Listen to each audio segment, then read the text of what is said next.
Hi there, this is a response to a video by Modern Mystic on UW, which is also on Vimeo, called What is Religion Like? Hi there Nick, thanks very much for contributing to this little fledgling experiment in participatory, open source, free video. Yeah, good question, what's religion like? What I really like about that question is that it's not what is religion, because that just leads to a series of complicated questions, but what is religion like? Which is for me at least a more productive question, because religion is one of those concepts that you can't really pin down. It doesn't have a kind of tactile property that you can really name. You can't put it against a wall and photograph it. You can only talk about it in terms of models and metaphors and allegories? Yeah, something like that anyway. And stories. So what is it like, I think, is a good question, and you relate it to politics and to sport. I think those are good. Those are really good. I mean, for myself, I can't help thinking about religion in the relationship to mind and thought and consciousness these days. I guess because that's how a lot of it is framed, isn't it? You've got a lot of discussion. People like Ken Wilber, who I don't have a lot of respect for, but I can kind of understand where he's coming from, and that whole integral psychology thing. And yeah, well, you just can't go anywhere online, particularly on something like YouTube, and be interested in consciousness or interested in mind before you kind of fall over complications with spirituality and religion. So that when people say what is religion like now, I think quite often they say, well, it's a bit like consciousness, or it's a bit like mind, and I can kind of, which defers the problem in some ways, because mind isn't an easy thing to pin down and talk about either, is it? But I think it's quite interesting, because in some ways it's a bit like that old thing about, what is God? God is man writ large. So you model religion and the person who's in charge of religion, the God figure in religion, the theistic centre of that, on human society and human body and human persons. So religion is a bit like society. It's a bit like a big family with a father figure at the middle of it, and God is the father figure in that. So it's a bit like, traditionally I think religion has often modelled itself on social formations, particularly family formations and tribal, cultish formations, which I think in a sense you're picking up on there with that sport and politics thing, aren't you? Because those things also have those same trappings of sociality and leadership and a kind of more abstract, deferred power, often operating in ways which aren't easy to see and aren't easy to understand. Whether that be Wayne Rooney's magic feet, or whether it be the invisible hand of the free market, whatever it may be, there's something quite intangible in those, isn't there, I think?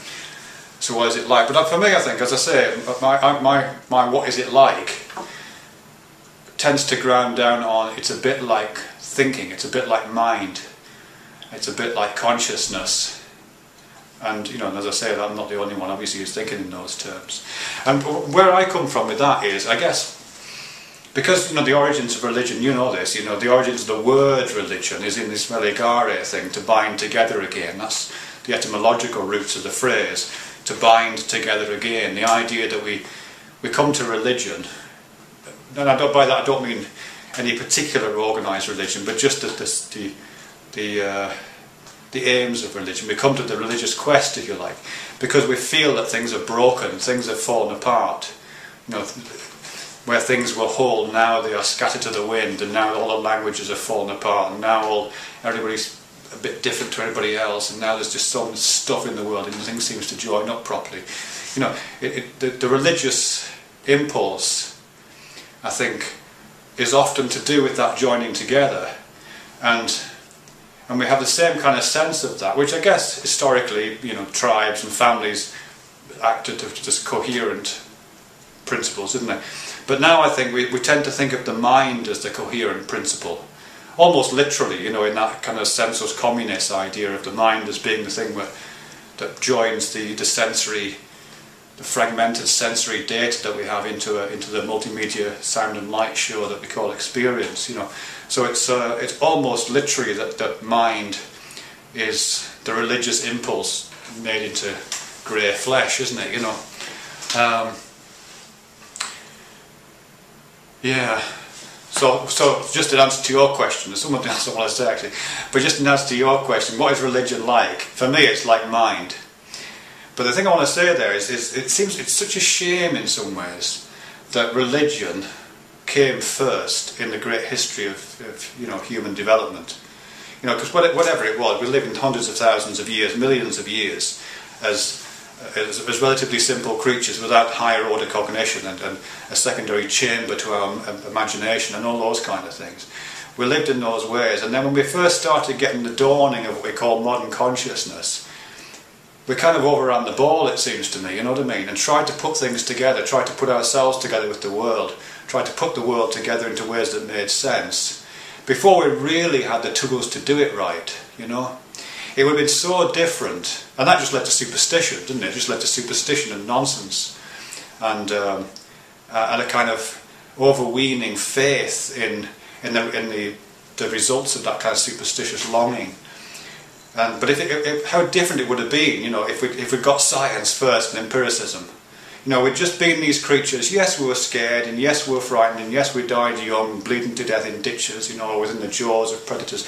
We did all that stuff for thousands or millions of years, but we didn't go through this intervening period of superstitious longing for religious wholeness. We didn't do that. We just moved from that uncertainty and fear and pleasure, presumably as well, into an increasing set of empirical engagements with the world. You know what I mean? We started to understand things in the way that, and doubt things, and have methodological doubt in the way that science brings to it, and organised scepticism, and stood on the shoulders of giants, and developed writing, and did all those kinds of things. And then got to this part, and then started thinking, oh, let's call this religion. This is quite an interesting process, this. We're bringing the world together. It's been broken for millions of years. Or we feel like it's been broken, but now it feels a bit less broken. Let's call this religion, shall we? And imagine where we could go with it. You know what I mean? All the faith is unnecessary, all the superstition is unnecessary. It's just dreaming, imaginative, fantastic, religious dreaming. Anywho, that'll do for now, I think. Thanks very much again, Nick. Nice to see you again after all these months, years. How long is it that your beard is so splendid? See you soon. Bye.